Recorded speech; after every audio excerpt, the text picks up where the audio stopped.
कर्पूरी का वो किस्सा जो कभी भुलाया नहीं जा सकता। आज जब अक्सर ही नेताओं के नाम भ्रष्टाचार और घोटालों में उछलते हैं, ऐसे में कर्पूरी ठाकुर ईमानदारी के तो प्रतीक थे ही, सादगी के भी मिसाल थे। कई किस्से जानकर आप हैरान भी होंगे और गौरवान्वित भी, क्योंकि ऐसे थे बिहार के हमारे मुख्यमंत्री। कहते हैं गरीबी इंसान से क्या ना करा दे।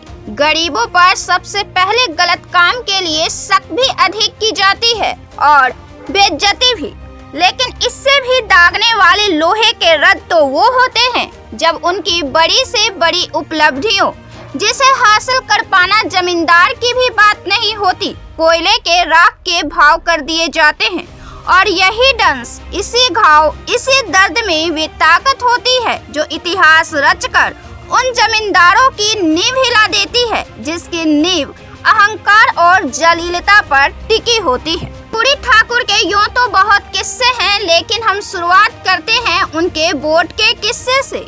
अभी हाल के कुछ वर्षों तक 1980 के बाद भी मैट्रिक पास करना बड़ी बात थी और कर्पूरी ने अपने समय में फर्स्ट डिवीजन पास कर बड़ी उपलब्धि हासिल की थी। कर्पूरी और उनके पिता बहुत उत्साहित थे। कर्पूरी को उनके पिता ने जब जमींदार के पास ले गए और कर्पूरी ने जब बताया कि फर्स्ट डिवीजन पास हुए, तो जमींदार का जवाब था, पास हुआ, अच्छा गोर दबाओ।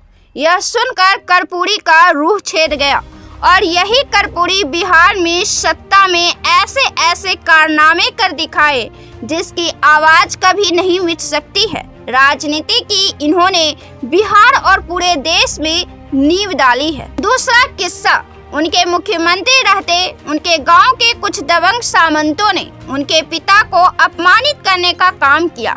खबर फैली तो जिलाधिकारी गांव में कार्रवाई करने पहुंच गए, लेकिन कर्पूरी ठाकुर ने जिलाधिकारी को कार्रवाई करने से रोक दिया। उनका कहना था कि दबे पिछड़ों को अपमान तो गांव-गांव में हो रहा है। तीसरा किस्सा, कर्पूरी ठाकुर जब राज्य के मुख्यमंत्री थे तो उनके रिश्ते में उनके बहनोई उनके पास नौकरी के लिए गए और कहीं सिफारिश से नौकरी लगवाने के लिए कहा। उनकी बात सुनकर कर्पूरी ठाकुर गंभीर हो गए। उसके बाद अपनी जेब से 50 रुपए निकालकर उन्हें दिए और कहा, जाइए उस्तरा आदि खरीद लीजिए और अपना पुश्तैनी धंधा आरंभ कीजिए। चौथा किस्सा, उत्तर प्रदेश के कद्दावर नेता हेमवती नंदन बहुगुणा ने अपने संस्मरण में लिखा है, कर्पूरी ठाकुर की आर्थिक तंगी को देखते हुए देवीलाल ने पटना में अपने एक हरियाणवी मित्र से कहा था, कर्पूरी जी कभी आपसे 5-10 हजार रुपये मांगे तो आप उन्हें दे देना, वह मेरे ऊपर आपका कर्ज रहेगा। बाद में देवीलाल ने अपने मित्र से कई बार पूछा, भाई कर्पूरी जी ने कुछ मांगा? हर बार मित्र का जवाब होता, नहीं साहब, वे तो कुछ मांगते ही नहीं हैं। रामनाथ अपने पिता की सादगी का एक किस्सा बताते हुए कहते हैं, जननायक 1952 में विधायक बन गए थे। एक प्रतिनिधि मंडल में जाने के लिए उन्हें ऑस्ट्रिया जाना था। उनके पास कोट ही नहीं था, एक दोस्त से मांगना पड़ा। वहां से युगोस्लाविया भी गए तो मार्शल टीटो ने देखा कि उनका कोट फटा हुआ है और उन्हें एक कोट भेंट किया।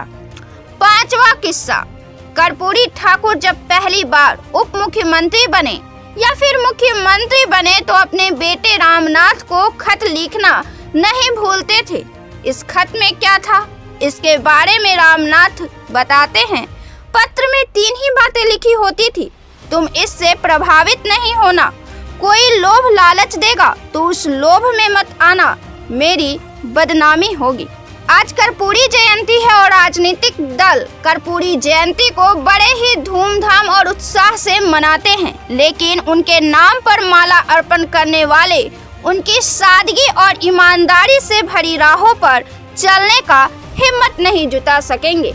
आपको यह वीडियो कैसा लगा हमें कमेंट कर जरूर बताएं। वीडियो को लाइक करें, शेयर करें, चैनल को सब्सक्राइब जरूर से कर लें। फिर हम मिलते हैं अगले वीडियो में आपसे, तब तक के लिए धन्यवाद।